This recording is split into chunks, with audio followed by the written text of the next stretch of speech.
दोस्तों, कैसे हैं आप सब। उम्मीद है आप लोग अच्छे होंगे। सो गाइस, आज हम आप सभी के लिए इस वीडियो में लेके आए हैं इंफॉर्मेशन एंड टेक्नोलॉजी अधिनियम, जिसे आईटी अधिनियम भी कहा जाता है। तो जो आईटी एक्ट है, 2000 एक्ट है, आपको 100 सॉल्व क्वेश्चन कराएंगे, जो कि प्रीवियस ईयर का पेपर है एलएलबी का। तो हम 100 क्वेश्चन सॉल्व कराएंगे। तो चलिए हम बिना देर की ये वीडियो को शुरू करते हैं और बात करते हैं क्वेश्चन नंबर 1 की। तो क्वेश्चन नंबर 1 में पूछा गया है, विच of the following is not a type of cyber crime. मतलब निम्न में से कौन सा साइबर अपराध नहीं है। तो इसमें कौन सा नहीं है? Option number A data theft, B forgery, damage to data and system. ये तीनों जो हैं वो साइबर अपराध हैं और इसमें नहीं पूछा गया है। तो जो डी ऑप्शन है बिल्कुल राइट होगा। ये इंस्टॉलिंग एंटीवायरस फॉर प्रोटेक्शन, ये एक साइबर अपराध नहीं है। तो डी ऑप्शन आपका बिल्कुल राइट होगा। नेक्स्ट क्वेश्चन की बात करते हैं। क्वेश्चन नंबर 2, साइबर अपराध को कितने प्रकारों में वर्गीकृत किया जा सकता है। साइबर अपराध को 2 प्रकार में वर्गीकृत किया जा सकता है। तो इसका जो राइट आंसर होगा वो सी ऑप्शन होगा। नेक्स्ट क्वेश्चन 3 में पूछा गया है, निम्न में से कौन एक प्रकार का पीयर टू पीयर साइबर अपराध नहीं है। तो वो कौन सा अपराध पीयर टू पीयर नहीं है? बाकी सब पीयर टू पीयर अपराध हैं। फिशिंग, लक्षित शिकार को ट्रोजन इंजेक्शन देना, MITM, और डी ऑप्शन डीप वेब में क्रेडिट कार्ड का विवरण लीक करना, ये पीयर टू पीयर साइबर अपराध नहीं है। तो जिसका डी ऑप्शन बिल्कुल राइट होगा। नेक्स्ट क्वेश्चन की बात करते हैं। Question number 4। क्वेश्चन नंबर 4 में पूछा गया है, निम्न में से कौन सा एक हथियार साइबर अपराध के रूप में कंप्यूटर का उदाहरण नहीं है।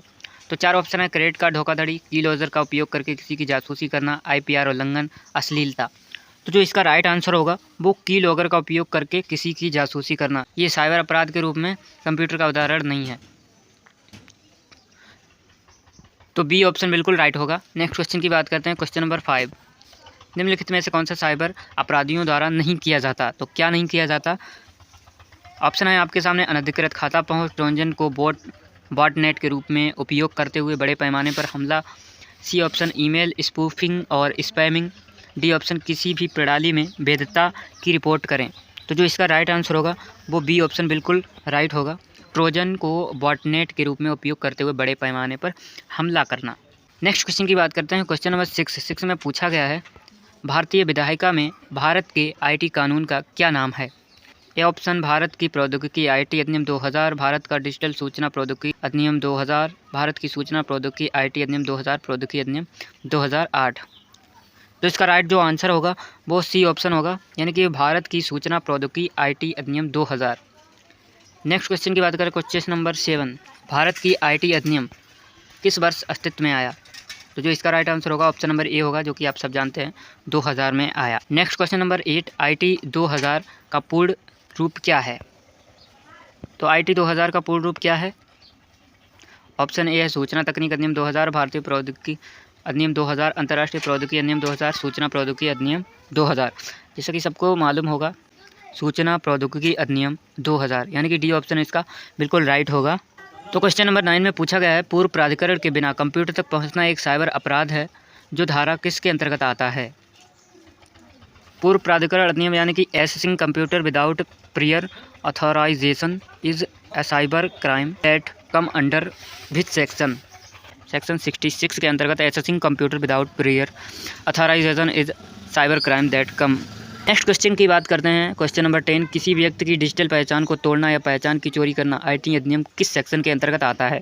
4 ऑप्शन दिए गए हैं, जिसका राइट आंसर धारा नंबर 66 यानी कि सेक्शन नंबर 66 राइट आंसर होगा, बी ऑप्शन। 11 में पूछा गया है, वाईफाई को बेईमानी से एक्सेस करना एक अपराध है, कौन सा अपराध है। यानी कि ये एक साइबर अपराध है। जैसा कि आप सबको पता है, वाईफाई अगर किसी का एक्सेस कर लेते हैं तो ये एक साइबर क्राइम के अंतर्गत आता है। नेक्स्ट क्वेश्चन, क्वेश्चन नंबर 12 में पूछा गया है, कपटपूर्वक कॉपी डाउनलोड करना, खुले सिस्टम से डेटा निकालने पर किया गया व्यवहार कौन सा व्यवहार होगा या कौन सा अपराध होगा। तो जो अपराध होगा ये भी एक साइबर क्राइम होगा। अगर कोई भी व्यक्ति कॉपी डाउनलोड कर लेता है, खुले सिस्टम में डेटा निकालने पर किया जाता है, यह एक साइबर अपराध होगा। कोई साइबर अपराध जो आईटी अधिनियम की धारा 66 के अंतर्गत आता है, आरोपी व्यक्ति पर लगभग कितने रुपए का जुर्माना लगाया जाता है। तो जो इसका राइट आंसर होगा 5 लाख रुपए, डी ऑप्शन बिल्कुल राइट होगा। नेक्स्ट क्वेश्चन 14 में पूछा गया है, धारा 66 में सूचीबद्ध किसी साइबर अपराध के तहत आरोपी व्यक्ति को कितने साल कारावास का सामना करना पड़ सकता है भारतीय आईटी अधिनियम 2000 के अंतर्गत। तो जिसका राइट आंसर होगा ऑप्शन नंबर सी, यानी कि 3 साल का कारावास। जैसा कि अभी हमने आपको बताया ऊपर 66 की धारा में कितने रुपये का जुर्माना हो सकता है तो वो 5 लाख का, और जो 66 के अंतर्गत सज़ा कितनी होगी तो 3 साल तक की होगी।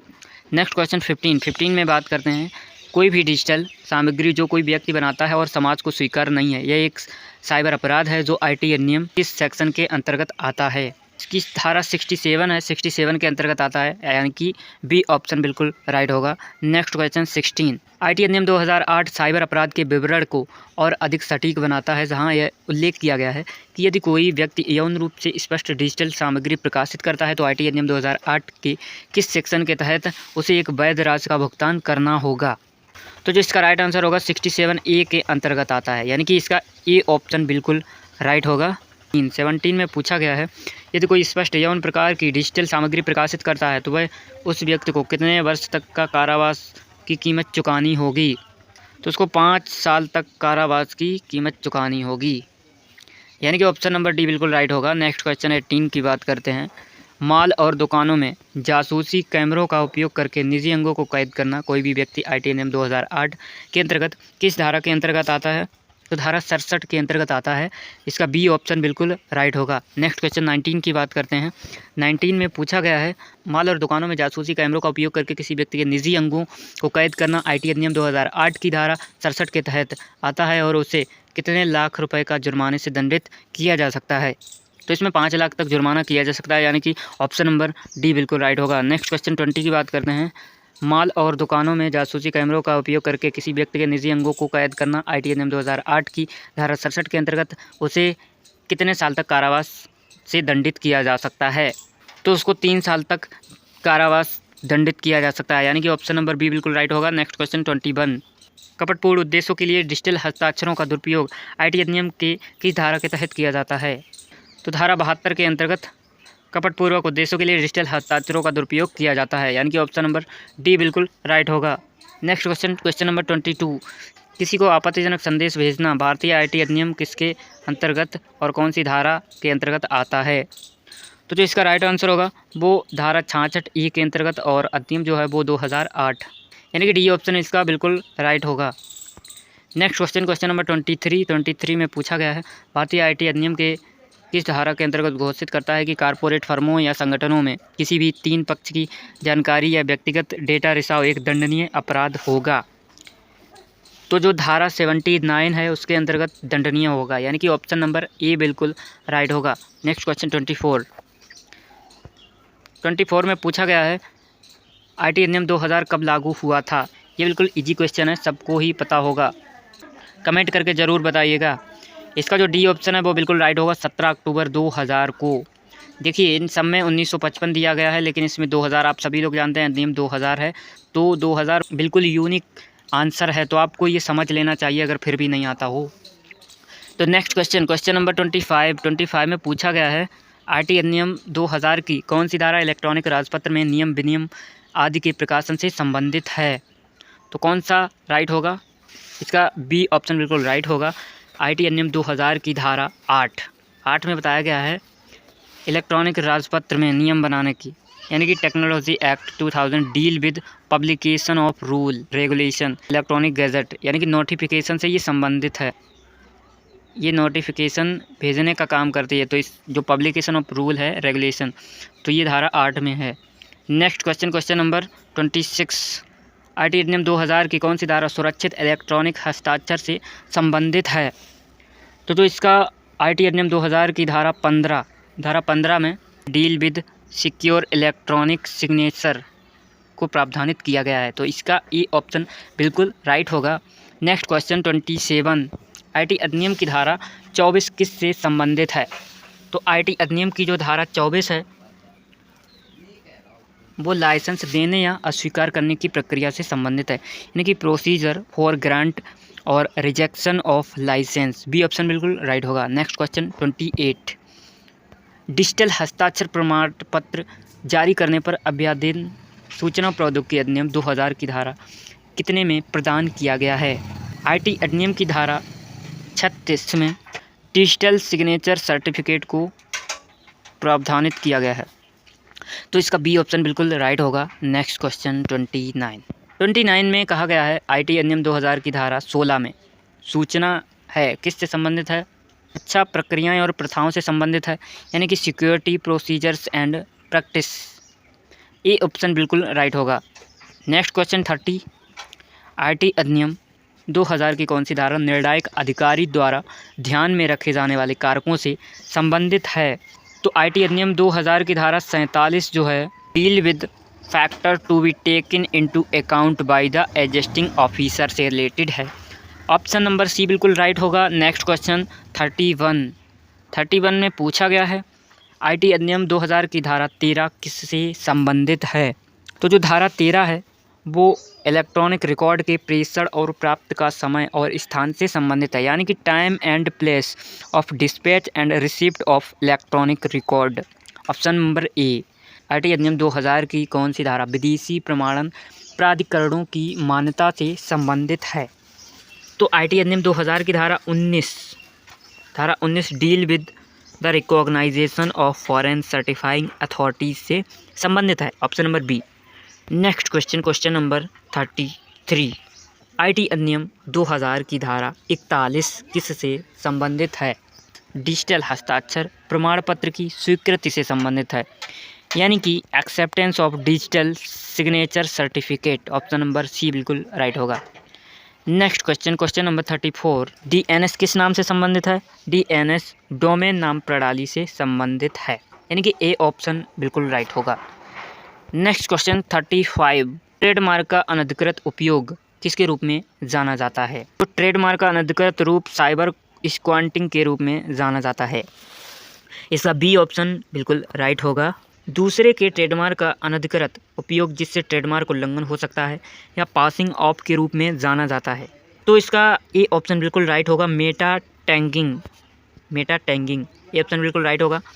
क्वेश्चन नंबर 37, कॉपीराइट के उल्लंघन के लिए उपलब्ध उपायों में निम्न में से कौन शामिल नहीं है?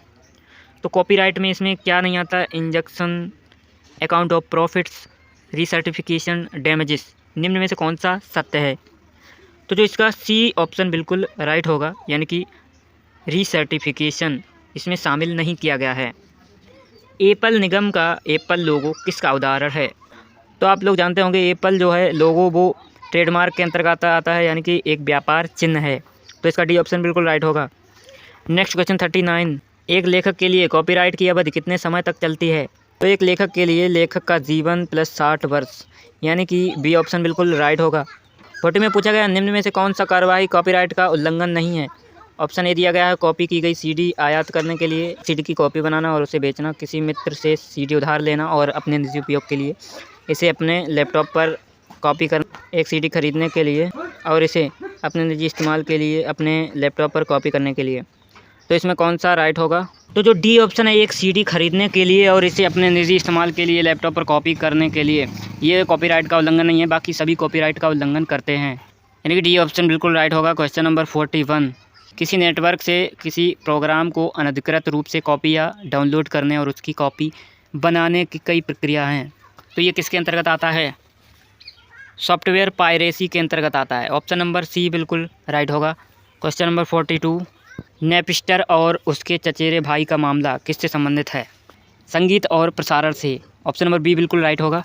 43 में पूछा गया नेपस्टर के लिए एक विकल्प का निष्कर्ष है, तो इसका कौन सा राइट आंसर होगा? इसका राइट आंसर बी होगा, डिजिटल लाइब्रेरी। 44 में पूछा गया है किसके द्वारा उप नियंत्रक और सहायक नियंत्रक नियुक्त कर सकता है?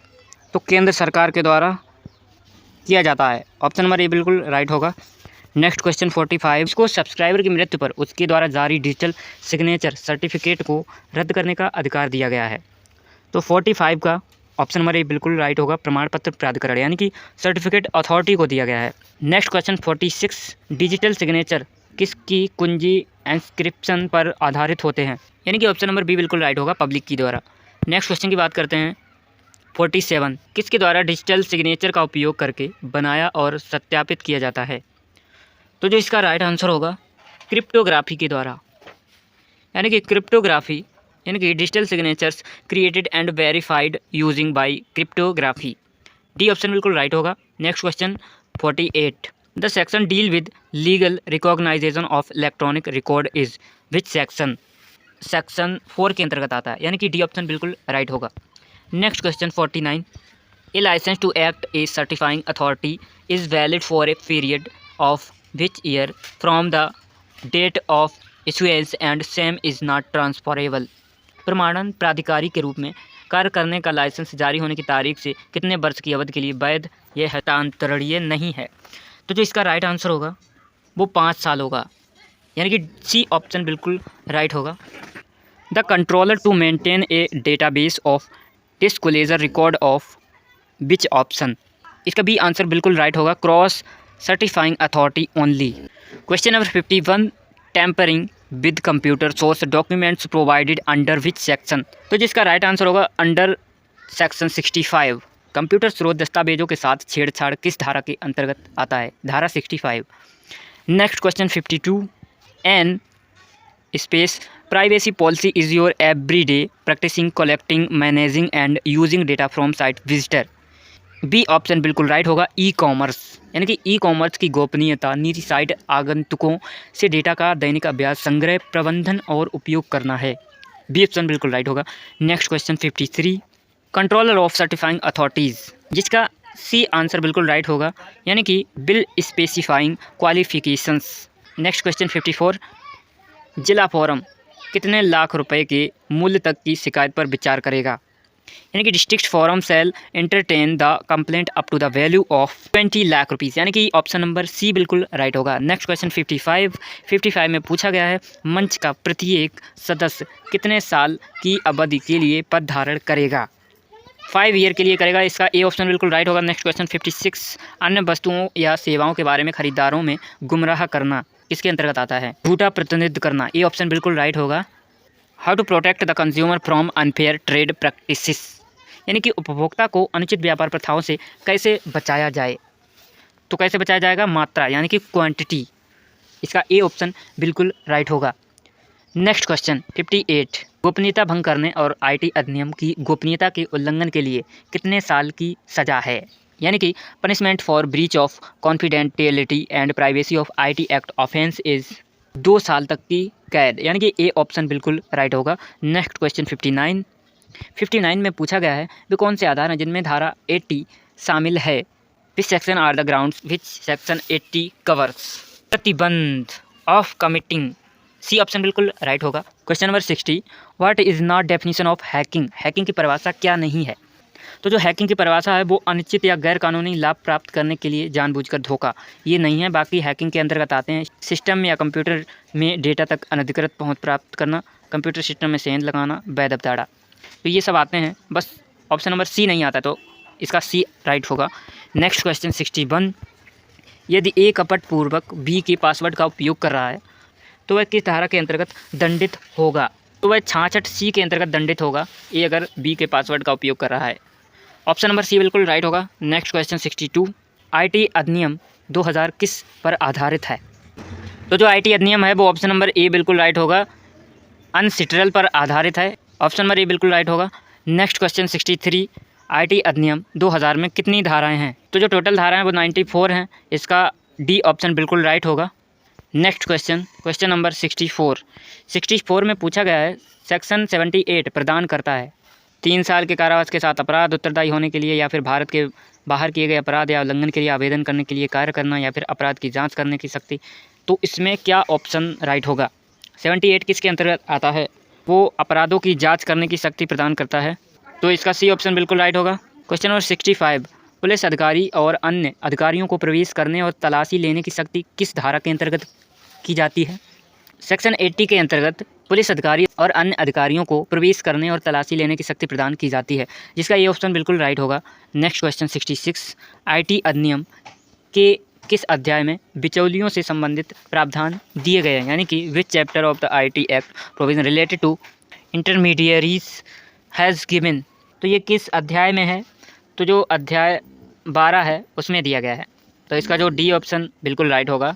Next question 67, act to have overriding effect provided in which section, यानी कि अधिभावी प्रभाव वाले अधिनियम में प्रदान किया गया है किस धारा के अंतर्गत, तो जो इसका बी राइट होगा, धारा 81 के अंतर्गत अधिभावी प्रभाव वाले अधिनियम में प्रदान किया गया है।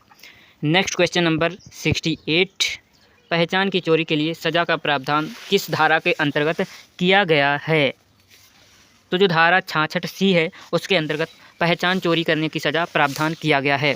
क्वेश्चन नंबर 69, राष्ट्रीय नोडल एजेंसी किस अनुभाग में प्रदान की जाती है? तो जो इसका राइट आंसर होगा वो धारा 70A यानी कि ऑप्शन नंबर सी बिल्कुल राइट होगा। धारा 70A में राष्ट्रीय नोडल एजेंसी दी गई है। Question number 70, appellate tribunal is provided under which section? तो सेक्शन 48 के अंतर्गत अपीलेट ट्रिब्यूनल को दिया गया है, यानी कि ऑप्शन नंबर डी बिल्कुल राइट होगा।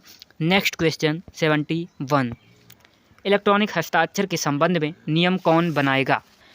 Who will make rules in respect to electronic signature? केंद्र सरकार बनाएगी, यानी कि बी ऑप्शन बिल्कुल राइट होगा। Next question 72, which of the following is not the function of controller? निम्न में से कौन सा नियंत्रक का कार्य नहीं है? प्रमाणित करने वाले अधिकारियों की गतिविधियों पर पर्यवेक्षण का प्रयोग करना, प्रमाणित करने वाले अधिकारियों की सार्वजनिक कुंजी प्रमाणित करना, प्रमाणित करने वाले अधिकारियों के कर्तव्यों को निर्धारित करना, या फिर सब सत्य हैं? तो डी ऑप्शन बिल्कुल राइट होगा, सभी सत्य हैं। Question number 73, recognization of foreign certifying authorities is provided under which section? यानी कि विदेशी प्रमाणन प्राधिकरणों की मान्यता किस धारा के तहत प्रदान की जाती है? धारा 19 के अंतर्गत की जाती है। ऑप्शन नंबर डी बिल्कुल राइट होगा। नेक्स्ट क्वेश्चन 74, लाइसेंस के नवीनीकरण के लिए कितनी फीस है? तो लाइसेंस के नवीनीकरण की जो फीस है वो 5,000 से अधिक नहीं है, यानी कि ऑप्शन नंबर ए बिल्कुल राइट होगा। नेक्स्ट क्वेश्चन 75, डिजिटल हस्ताक्षर प्रमाण पत्र का निरसन अनुभाग के तहत किस धारा के अंतर्गत प्रदान किया गया? यानी कि revocation of digital signature certificate is provided under which section? जिसका जो राइट आंसर है वो डी ऑप्शन बिल्कुल राइट होगा, सेक्शन 38, डी आंसर बिल्कुल राइट होगा। क्वेश्चन नंबर 76 में पूछा गया है cyber cafe means, cyber cafe का मतलब क्या होता है? ऑप्शन दिए गए हैं, कोई भी सुविधा जहां से किसी भी व्यक्ति द्वारा व्यापार के सामान्य क्रम जनता के सदस्यों को इंटरनेट तक पहुंच की पेशकश नहीं की जाती, कोई सुविधा जहां से इंटरनेट का उपयोग किसी भी व्यक्ति द्वारा व्यवसाय के सामान्य पाठ्यक्रम में निजी व्यक्तियों के लिए किया जाता है, कोई भी सुविधा जहां से इंटरनेट तक पहुंच की पेशकश किसी भी व्यक्ति द्वारा व्यवसाय के सामान्य पाठ्यक्रम में निजी व्यक्तियों को नहीं दी जाती, या फिर डी ऑप्शन, कोई भी सुविधा जहां से किसी भी व्यक्ति द्वारा व्यापार के सामान्य क्रम में जनता के सदस्यों को इंटरनेट की पेशकश की जाती है। तो इसका डी ऑप्शन बिल्कुल राइट होगा। देखा आपने, इसमें लिखा है कोई भी सुविधा जहां से किसी भी व्यक्ति द्वारा व्यापार के सामान्य क्रम में जनता के सदस्यों को इंटरनेट की पेशकश की जाती है, यानी कि सुविधा दी जाती है। तो डी ऑप्शन बिल्कुल राइट होगा। नेक्स्ट क्वेश्चन की बात करते हैं, क्वेश्चन नंबर 77। इसमें पूछा गया है डेटा का अर्थ क्या है? तो डेटा का अर्थ है सूचना की प्रतिनिधित्व, ज्ञान का प्रतिनिधित्व, तथ्यों की प्रतिनिधित्व, या फिर उपरोक्त सभी। तो जो उपरोक्त सभी है वो बिल्कुल डी ऑप्शन राइट होगा, सभी ऑप्शन इसके अंतर्गत आते हैं। नेक्स्ट क्वेश्चन 78, इलेक्ट्रॉनिक गजट का अर्थ है? इलेक्ट्रॉनिक गजट मीन्स, ऑप्शंस हैं the official gazette published in the electronic form, या फिर the unofficial gazette published in electronic form, या फिर बोथ ए एंड बी, या फिर नन ऑफ एबव, इनमें से कोई नहीं। तो जो इसका राइट आंसर होगा ए होगा, जो कि इलेक्ट्रॉनिक रूप में प्रकाशित आधिकारिक राजपत्र, इसका ए ऑप्शन बिल्कुल राइट होगा। नेक्स्ट क्वेश्चन 79, सूचना का अर्थ है? What is the information? Data, पाठ, ध्वनि, या फिर उपरोक्त सभी। तो जो इसका डी आंसर है बिल्कुल राइट होगा, उपरोक्त सभी, all of the above, D option बिल्कुल राइट होगा। नेक्स्ट क्वेश्चन की बात करते हैं, क्वेश्चन नंबर 80 में पूछा गया है निजी कुंजी के तहत परिभाषित किया गया है। तो निजी यानी कि प्राइवेट की किसके अंतर्गत आता है? तो प्राइवेट की है धारा 2ZC के अंतर्गत आता है, तो यानी कि ए ऑप्शन बिल्कुल राइट होगा। नेक्स्ट क्वेश्चन नंबर 81, लाइसेंस का अर्थ है? लाइसेंस मीन्स, धारा 24 के तहत एक प्रमाणित प्राधिकारी को दिया गया लाइसेंस, या फिर धारा 21 के तहत एक प्रमाणित प्राधिकारी को दिया गया लाइसेंस, या फिर धारा 23 के तहत एक प्रमाणित प्राधिकारी को दिया गया लाइसेंस, या फिर 22 के तहत एक प्रमाणित अधिकारी को दिया गया लाइसेंस। तो इसका जो ए ऑप्शन है बिल्कुल राइट होगा, धारा 24 के अंतर्गत एक प्रमाणित प्राधिकारी को दिया गया लाइसेंस। नेक्स्ट क्वेश्चन 82, कंप्यूटर से संबंधित अपराध के तहत परिभाषित किस धारा के अंतर्गत किया गया है? तो कंप्यूटर से संबंधित अपराध है वो धारा 66 के अंतर्गत किया गया है, यानी कि ऑप्शन नंबर ए बिल्कुल राइट होगा। नेक्स्ट क्वेश्चन 83, कंप्यूटर संसाधन का उपयोग करते हुए व्यक्ति द्वारा धोखाधड़ी करने की सज़ा किस धारा के अंतर्गत आती है? तो धारा 66D के अंतर्गत आती है। कंप्यूटर संसाधन का उपयोग करते हुए अगर कोई व्यक्ति धोखाधड़ी करता है तो धारा 66D के अंतर्गत आएगा, यानी कि ये ऑप्शन बिल्कुल राइट होगा। नेक्स्ट क्वेश्चन 84, साइबर आतंकवाद के लिए सज़ा कितनी है? आजीवन कारावास तक है, यानी कि डी ऑप्शन बिल्कुल राइट होगा। Next question 85, fine for publishing और transmitting obscene material in electronic form, यानी कि असली सामग्री को इलेक्ट्रॉनिक रूप में प्रकाशित करने या प्रसारित करने पर जुर्माना कितना है? तो जो इसका राइट आंसर होगा 10 लाख रुपए तक बढ़ाया जा सकता है, ऑप्शन नंबर ए बिल्कुल राइट होगा। नेक्स्ट क्वेश्चन 86, किसी भी कंप्यूटर संसाधन के माध्यम से किसी भी जानकारी को सार्वजनिक पहुंच को अवरुद्ध करने के निर्देश जारी करने की शक्ति धारा किसके अंतर्गत आता है? तो इसका जो 69A है इसके अंतर्गत आता है। टी ऑप्शन बिल्कुल राइट होगा। नेक्स्ट क्वेश्चन 87, कुछ मामलों में मध्यस्थ के दायित्व से छूट किस धारा के अंतर्गत आती है? यानी कि exemption from liability of intermediary in certain cases is provided under which section? तो जो 87 का राइट आंसर होगा, तो जो 87 का राइट आंसर होगा सेक्शन 79 के अंतर्गत आता है। तो ऑप्शन नंबर ए बिल्कुल राइट होगा। क्वेश्चन नंबर 88, निर्देश देने की शक्ति power to give direction which section? तो सेक्शन 83 के अंतर्गत आता है निर्देश देने की शक्ति power of give direction. Option number C बिल्कुल राइट होगा। नेक्स्ट क्वेश्चन 89, सद्भावपूर्वक की गई कार्यवाही का संरक्षण किस सेक्शन के अंतर्गत आता है? Protection of action taken in good faith section 84 के अंतर्गत आता है। ऑप्शन नंबर सी बिल्कुल राइट होगा। नेक्स्ट क्वेश्चन 90, कंपनियों द्वारा अपराध किस सेक्शन के अंतर्गत आता है? कंपनियों द्वारा अपराध सेक्शन 85 के अंतर्गत आता है। ऑप्शन नंबर ए बिल्कुल राइट होगा। Next question 91, constitution of advisory committee. Question number 91 का ऑप्शन नंबर डी बिल्कुल राइट आंसर होगा 88। नेक्स्ट क्वेश्चन 92, बनाने के लिए नियंत्रक की शक्ति power of controller to make regulations 89, ये ऑप्शन बिल्कुल राइट होगा। क्वेश्चन नंबर 93, राज्य सरकार को नियम बनाने की शक्ति किस सेक्शन के अंतर्गत है? तो सेक्शन 90 के अंतर्गत है। ऑप्शन नंबर ए बिल्कुल राइट होगा। क्वेश्चन नंबर 94, पहली अनुसूची किससे संबंधित है? दस्तावेज या लेन देन जिन पर अधिनियम लागू नहीं होगा, इलेक्ट्रॉनिक हस्ताक्षर या इलेक्ट्रॉनिक प्रमाणीकरण तकनीक और प्रक्रिया, या फिर ए बी दोनों, या फिर नन ऑफ एबव। तो जो इसका ये ऑप्शन है बिल्कुल राइट होगा। दस्तावेज या लेन देन जिन पर अधिनियम लागू नहीं है, पहली अनुसूची संबंधित है। क्वेश्चन नंबर 95 में पूछा गया है दस्तावेज या लेन देन जिन पर अधिनियम लागू नहीं होगा, कौन सा ऑप्शन सही होगा? तो इसका सी ऑप्शन बिल्कुल राइट होगा, ए और बी दोनों। यानी कि पराक्रम लिखित अधिनियम के अलावा अन्य चेक के रूप में पराक्रम लिखित अधिनियम की धारा 13 में परिभाषित किया गया है। पावर ऑफ अटॉर्नी अधिनियम 1882 की धारा 1A में परिभाषित पावर ऑफ अटॉर्नी है। सी ऑप्शन बिल्कुल राइट होगा, ए और बी दोनों। क्वेश्चन नंबर 96, नियंत्रक लिखित रूप में अपनी शक्ति किसे सौंप सकता है? द कंट्रोलर में delegate their power in written to home.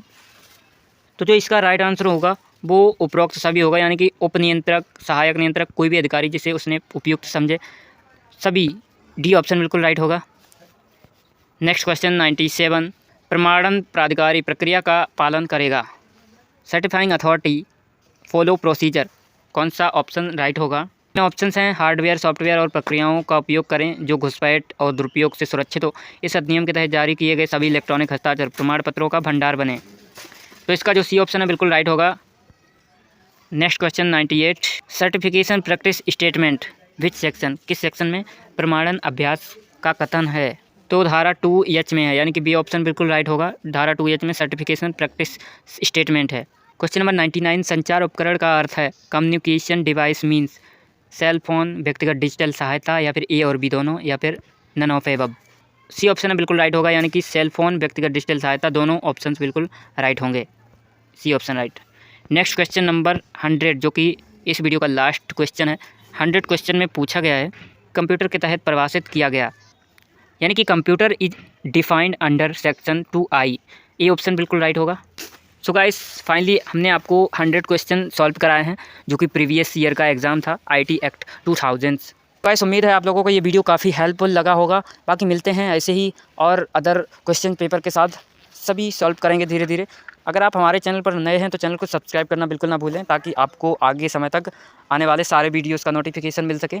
बाकी मिलते हैं आपसे अगली वीडियो में, तब तक ख्याल रखें अपना। जय हिंद, वंदे मातरम।